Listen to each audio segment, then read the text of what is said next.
వయసు పెరుగుతున్న కొద్దీ ఒంట్లో జవసత్వాలు క్షీణించిపోవటం సహజమే. అలాగే మన శరీరానికి ఆధారమైన ఎముకలు, కీళ్లలో కూడా క్రమంగా అరుగుదల కనిపిస్తూ ఉంటుంది.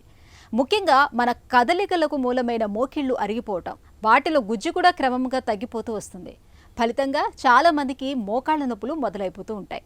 ఇలాంటప్పుడు పోటెత్తే మోకాళ్ల నొప్పులను తట్టుకునేందుకు మందులు, వ్యాయామాలు, పెయిన్ కిల్లర్స్, అవసరమైతే మోకాలి చిప్పల్లోకి ఇచ్చే ఇంజెక్షన్లు, చివరికి మోకిలు మార్పిడి దాకా వెళ్లాల్సి ఉంటుంది. ఈ నేపథ్యంలో మోకాళ్ల నొప్పుల గురించి, మోకిలు మార్పిడి ఆపరేషన్ గురించిన పూర్తి వివరాలే డాక్టర్ని అడిగి ఇప్పుడు తెలుసుకుందాం.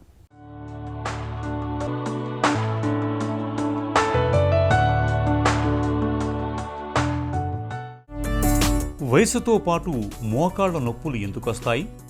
వయసుతో పాటు ఎందుకు అవుతుందంటే బేసిక్గా ఇది మోకాల్ జాయింట్ అనమాట అండి. ఓకే, ఇది పైన ఎముక, అది కింద ఎముక, ఇది గుజ్జు అనమాట. ఎముకలకి మధ్యలో ఈ గుజ్జు ఉంటుంది. ఆ గుజ్జు ఉండడం వల్ల గ్యాప్ ఉంటుంది బోన్స్కి మధ్యలో, మంచిగా ఫ్రీగా నొప్పి లేకుండా నడుస్తామన్నమాట. ఇది జెల్ లాగా ఉంటుంది, గమ్లాగా. వయసుతో పాటు ఏమవుతుంది, ఇప్పుడు కారు తోలినప్పుడు టైర్లు అరిగినట్టే మెషిన్ అరిగినట్టు, మెషిన్ ఎక్కువ రోజులు వాడితే మెషిన్ అరిగినట్టు వేర్ అండ్ టైర్ వల్ల ఈ గుజ్జు కూడా అరుగుతుంది. ఒక వయసు తర్వాత స్లోగా అరగటం స్టార్ట్ అవుతుంది. మొత్తం అరిగినాక ఇట్లా కనిపిస్తుంది. చూడు, ఇది ఇంత స్మూత్గా ఉందో ఇట్లా రఫ్ అయిపోతుంది. ఇది అరగడం వల్ల ఎముకలు దగ్గరకు వచ్చేసి రుద్దుకోవడం స్టార్ట్ అవుతుంది అనమాట. దానివల్ల నొప్పి వస్తుంది. సో దీన్ని ఆస్టియో ఆర్థరైటిస్ అంటారు. ఓకే, సో మోకాల్ జాయింట్ అరగటం, దానివల్ల వయసు పెరిగేసరికి ఆ గుజ్జు అరగటం వల్ల పెయిన్స్ పెరుగుతాయి అన్నమాట.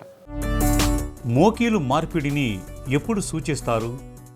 మోకీలు మార్పిడి are knee replacement 4th stage వస్తేనే చేస్తామన్నమాట. సో ఆ 4th స్టేజ్ అంటే ఏంటి? ఇది నార్మల్ అనమాట, మామూలుగా ఇట్లా ఉండాలి. ఇది మధ్యలో స్టేజ్, ఇది 4వ స్టేజ్ అనమాట. దీనికి మధ్యలో 4 స్టేజ్లు ఉంటాయి. ప్రతి స్టేజ్లో ఎముకలకి మధ్యలో గ్యాప్ తగ్గుతూ వస్తుంది. 1st, 2nd, 3rd, 3వ స్టేజ్, 4వ స్టేజ్ అసలు గ్యాప్ ఉండదు. 4వ స్టేజ్కి వస్తేనే నీ రీప్లేస్మెంట్ అని మోకీలు మార్పిడి అవసరం పడుతుంది. దాంట్లో ఏం చేస్తాము, అరిగిన పార్ట్ మొత్తం షేవ్ చేసేసి కొత్త జాయింట్ వేస్తాం. ఇట్లా ఇది వేయడం వల్ల గ్యాప్ వచ్చేసి మళ్ళీ ఫ్రీగా నొప్పి లేకుండా నడవగలుగుతారనమాట. మోకీలు మార్పిడి సర్జరీ ఎలా ఉంటుంది? ఈ అరిగిన పార్ట్ని సాతో ఇట్లా కట్ చేస్తాము. అరిగిన పార్ట్ మాత్రమే. అరిగిన పార్ట్ని ఆర్టిఫిషియల్ జాయింట్తో రిప్లేస్ చేస్తాం. పైన ఒక మెటల్ ఉంటుంది, మధ్యలో ప్లాస్టిక్, పాలిథిలిన్ అని ఒక ప్లాస్టిక్ ఉంటుంది, మళ్ళీ కింద మెటల్ ఉంటుంది. ఇవన్నీ వేయడం వల్ల ఈ ఏదైతే అరిగిందో దాన్ని రిప్లేస్ చేస్తామన్నమాట. దానివల్ల ఇంకా పెయిన్ లేకుండా నడవగలుగుతారు. మోకీలు మార్పిడి తర్వాత కోలుకునే ప్రక్రియ ఎలా ఉంటుంది? సో చాలామంది భయపడతారు, ఆపరేషన్ తర్వాత బెడ్ రిడెన్ అయిపోతాము అట్లా అనుకుంటారు. కానీ అట్లా ఏమి ఉండదు. ఆపరేషన్ అయిన మరుసటి రోజు నుంచి నడిపిస్తాము, వాకర్ పట్టుకొని నడిపిస్తాము. నెక్స్ట్ డేనే బాత్రూమ్కి వెళ్ళడం అవన్నీ నేర్పిస్తాము, ఎట్లా వెళ్ళి కూర్చోవచ్చు. ఒక 3 రోజులు ఇంటికి వెళ్ళిపోవచ్చు. ఒక 4 వారాలు వాకర్ పట్టుకొని నడవగలుగుతారు ఇంట్లోనే. 1 మంత్కి 70% రికవరీ అయిపోతుంది. 1 మంత్కి యూజువల్గా అంటే నెలకి ఒకసారి పిలుస్తాము, ఒకసారి చూడటానికి. నెలకి 75% రికవరీ అయిపోయి నొప్పులు తగ్గుతూ వస్తాయి. 3వ నెల కల్లా ఆల్మోస్ట్ 100% రికవర్ అయిపోతుంది. సో 3వ నెలకు కూడా ఒకసారి పిలుస్తామన్నమాట. 1 మంత్ తర్వాత ఇంటి బయటికి వెళ్ళి నడవటము, వంట చేసుకోవడము, మెట్లు ఎక్కడం అవన్నీ స్టార్ట్ చేయించేస్తాము ఒక నెల లోపలనే. మోకీలు మార్పిడి సర్జరీ అయ్యాక నొప్పిని తగ్గించే పద్ధతులు ఎలా ఉంటాయి? సో నీ రీప్లేస్మెంట్ తర్వాత కొంచెం పెయిన్ ఉంటుంది, అస్సలు పెయిన్ ఉండదని చెప్పను. కొన్ని రోజులు అంటే 1st డే 2nd డే అలా స్లోగా తగ్గుతూ వస్తుంది నొప్పి. అండ్ దానికి మేము మెడిసిన్స్ ఇస్తాము. 2 డేస్ హాస్పిటల్ ఉన్నప్పుడు ఇంజెక్షన్స్ ద్వారా ఇస్తాము. హాస్పిటల్ నుంచి డిశ్చార్జ్ అయినాక ట్యాబ్లెట్స్ ఫామ్లో ఇస్తామన్నమాట. ఒక 1 మంత్ వరకు అవసరం పడతాయి. అది కూడా రోజుకి దాని అవసరం తగ్గుతూ వస్తుంది. సో పెయిన్ అండ్ అది కాకుండా ఐస్ ప్యాక్స్ పెట్టుకుంటే జాయింట్ దగ్గర నొప్పి, వాపు 2 తగ్గుతాయి అన్నమాట. సో మందులు అండ్ ఐస్తో ఆ నొప్పి స్లోగా తగ్గుతూ వస్తుంది.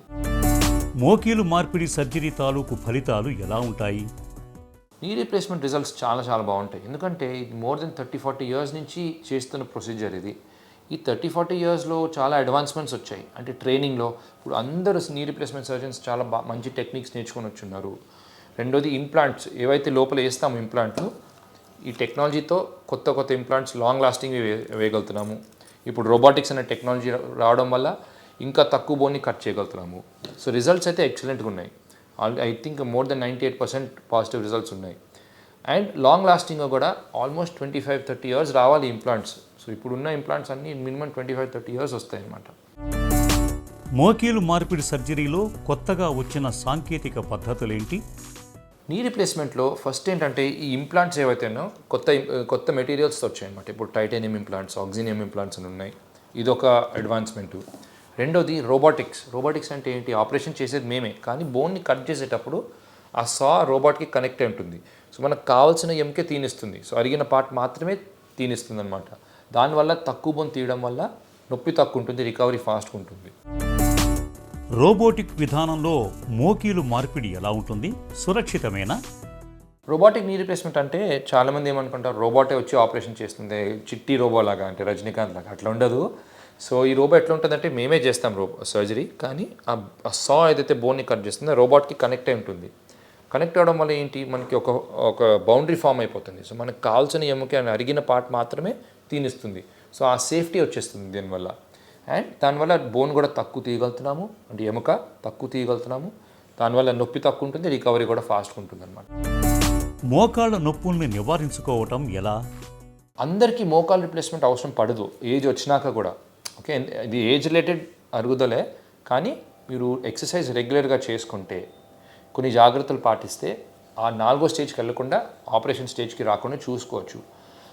జాగ్రత్తలు ఏంటి అంటే, ఒక ఏజ్ తర్వాత యూజువల్గా 50-55 ఇయర్స్ తర్వాత కింద కూర్చోవడం, హాస్పిటల్ వేసుకొని కూర్చోవడము, స్క్వాటింగ్, ఇండియన్ టాయిలెట్ పొజిషన్లో కూర్చోవడం, అవన్నీ అవాయిడ్ చేయటము, మెట్లు ఎక్కడం దిగడం తగ్గియడము, అంటే ఎప్పుడైనా లిఫ్ట్ ఆప్షన్ ఉంటే లిఫ్ట్ వాడటం, అట్లా మేనేజ్ చేయగలిగితే, ప్లస్ రోజుకు ఒక అరగంట మోకాలు ఎక్సర్సైజెస్ చేయగలిగితే డెఫినెట్గా ఆ ఆపరేషన్ స్టేజ్ని మనం అవాయిడ్ చేసుకోవచ్చు, పోస్ట్పోన్ చేసుకోవచ్చు అనమాట. మలి వయసు జీవనాన్ని దుర్భరంగా మార్చే మొండి మోకాళ్ల నొప్పులకు తొలి దశల్లో అయితే చక్కటి మందులు ఇవాళ మనకు అందుబాటులో ఉన్నాయి. మోకీళ్లు బాగా అరిగిపోయినప్పుడు చివరి పరిష్కారంగా కీలు మార్పిడి సర్జరీ చేయించుకోవటం అన్ని విధాలా మేలు. మోకీలు మార్పిడి చేయించుకోవటం ద్వారా పోటెత్తే మోకాళ్ల నొప్పుల బెడదను శాశ్వతంగా వదిలించుకోవచ్చు.